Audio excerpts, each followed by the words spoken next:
Nongeye kubasuhuza abakunzi b'amasomo yanjye Igiswahili. Uyu munsi turakomeje isomo rishya.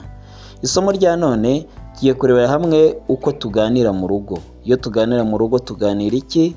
Nibyo tugiye kurebera hamwe mu rurimi rw'Igiswahili. Hari amagambo dukoresha twiganirira, hari ibyo tuvuga turi gusaba bagenzi bacu cyangwa se abo tubana nabo. Ubwo nibyo ngiye kubigishaho bimwe. Ayo magambo tugiye kureba akubiye mu bisubizo cyangwa mu bibazo ushobora kuba wabazwa, kandi ukabona ari ubuzima nyine tunyuramo, kubimenya ni ingenzi. Aha rero nk'uko bisanzwe musanzwe muzi ko umwarimu ari Emmanuel Uwiringiyimana. Nk'ibisanzwe tugiye gutangira n'interuro ya mbere. Aha iyo muri nko mu gitondo ushobora kubaza umuntu mwararanye uti umelalaje, waraye ute? Ashobora kukubwira ati nimelala salama, naraye neza. Cyangwa akakubwira ati nimelala vibaya, nimelala salama, naraye neza. Cyangwa akakubwira ati nimelala vibaya, naraye nabi. Aha ushobora kubaza umuntu mwararanye uri kumubaza nyine uko yaraye, niba bitewe n'uko mwaryamye ameze. Kabiri, ushobora kubaza umuntu uti unahisiaje, uriyumva ute? Ndi akaravuga ati nahisi vyema, ndiyumva neza cyangwa se meze neza. Cyangwa ati nahisi vibaya, meze nabi cyangwa se simeze neza. Ikindi ushaka kubabwira umuntu muri kumwe nko mu rugo uti chai iko tayari, icyayi cyatunganye. Ugusubiza agitetse ashaka kuvuga ati ndiyo, yego. Cyangwa ati hapana, oya. Hapana ni uguhakana, ni oya. Nanone ushobora kubwira umuntu uti unapika nini, utetse iki? Unapika nini, utetse iki? Kupika ni uguteka. Ushobora kubwira ati ninapika nyama, ntetse inyama. Aha umuntu ashobora gukoresha nyine ikindi atetse, nabyo tuzagenda tubibona, ariko mu masomo yatambutse twagiye tubona ibicuruzwa bitandukanye.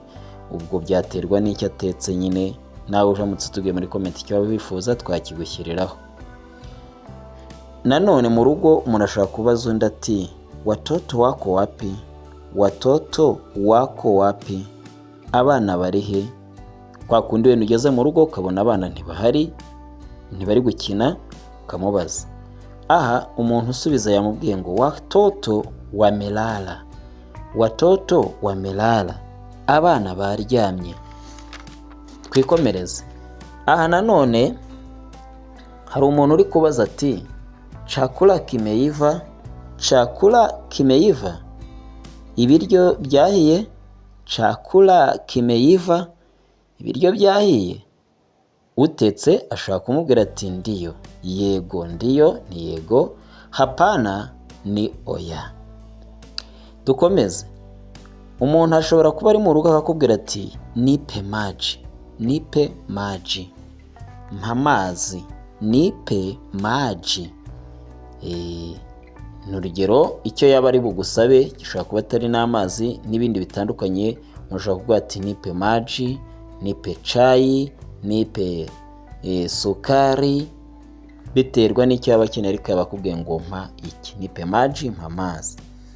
Cyangwa akavuga ati nileteye maji, ni ukuvuga uti nzanira amazi. Ushobora kuba nanone uri mu rugo ukabwira umuntu uti safisha nyumba, sukura mu rugo. Kusafisha ni ugusukura, sukura inzu nyine mu rugo. Twikomereza. Umuntu ashobora kubwira undi ati funga mlango, funga umuryango. Cyangwa ati fungua mlango, fungura umuryango. Fungua mlango, fungura umuryango. ufunga mlango nyine twabonye ko ari ufunga umuryango.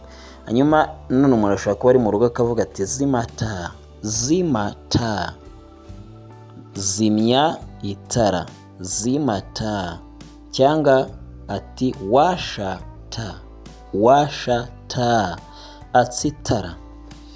Nanone umuntu ari mu rugo ashobora kuvuga ati fungua dirisha, fungua dirisha, fungura idirishya, cyangwa ati funga dirisha, funga dirisha, funga idirishya.